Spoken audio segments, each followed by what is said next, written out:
And thanks a million for coming.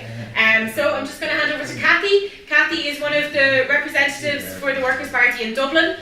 She's also one of the founding members of the Abortion Rights Campaign. And myself, my engagement in the abortion referendum has been at a constituency level. And I think that the scale of organisation in almost every constituency in the country and how early canvassing was organised across the country is in large part down to the fact that the Abortion Rights Campaign were organising at a local level for years before even people like me properly started getting out and getting organised. And so I think now, 2 weeks out, it's easy to forget how much building went into local campaigns across the country, and the acorns of the constituency campaigns that are going to win this referendum are there thanks to them. So I'll just hand over to Cathie to say the final few words. Thanks, Cathie. I won't keep you long, I promise. Eilish said to say something rousing. No pressure. But it's been really interesting being here today and listening to sort of like successful victory campaigns, and to hear about the start of this movement as well. I think so. I'm involved with the Workers' Party and the Abortion Rights Campaign, and for the last month or two, I've been spending an awful lot of time in Donegal. That's where I'm from, and like knocking on the door every day, every night. I think one of the things that I find quite difficult is having these like theoretical conversations with people around abortion, having had one. So these people are talking to you about their reasons why that they would vote no, and why that they think that you should be prohibited from accessing the service that you already did. You already made your mind up, and sort of hearing that over and over again on the door is quite difficult. But also, I suppose in a way, it just I believe what I did, was right for me. So in one way, it's good to have that belief in it.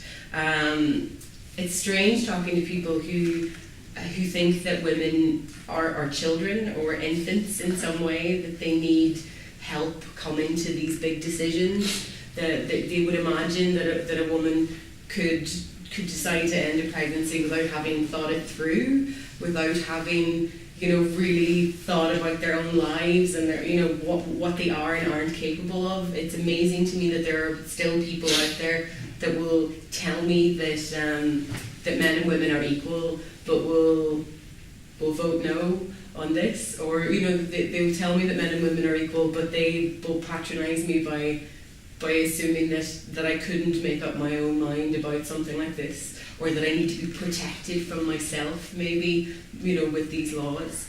And so seeing that in people is difficult, especially, I think Ethel talked about how Anne Lovett's death was this galvanising experience for her.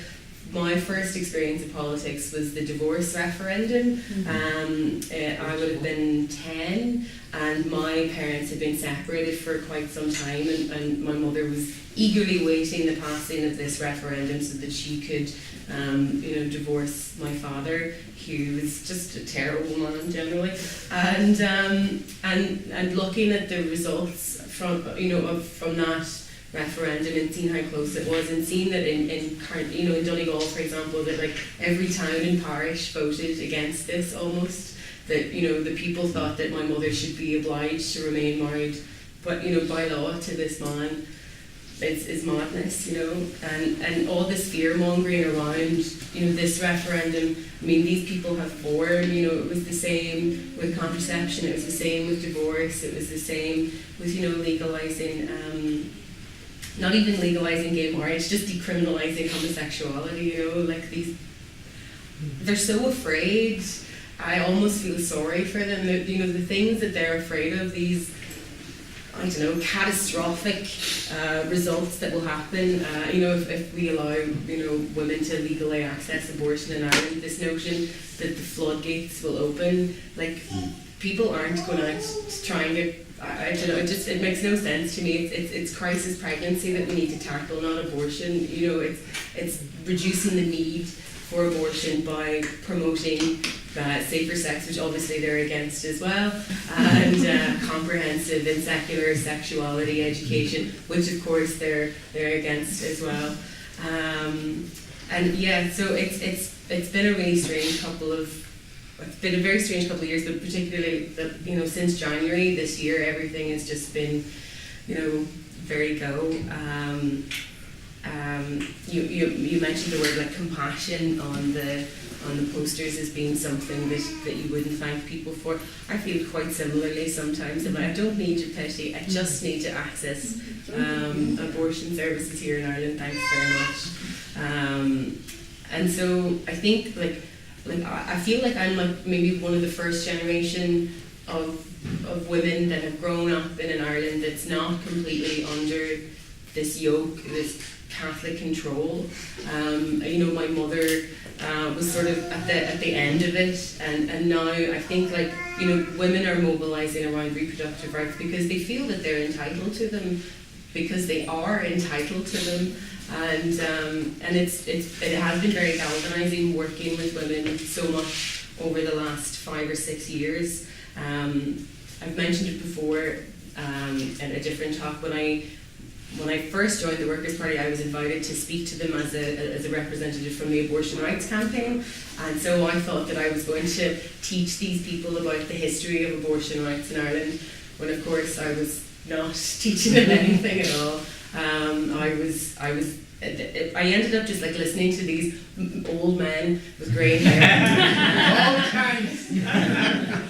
Talk to me about their experience of canvassing in 1983, and I felt that it was great solidarity just hearing these stories and seeing that men are out campaigning on this women's issue, not because they were told to, I hope, but because they truly believe in equality and yeah, so that was great. At the minute, I feel like everything's a bit in limbo. This post-referendum, I just I'm like, what will life be like after May 27th? When the count is done and we know what's happening.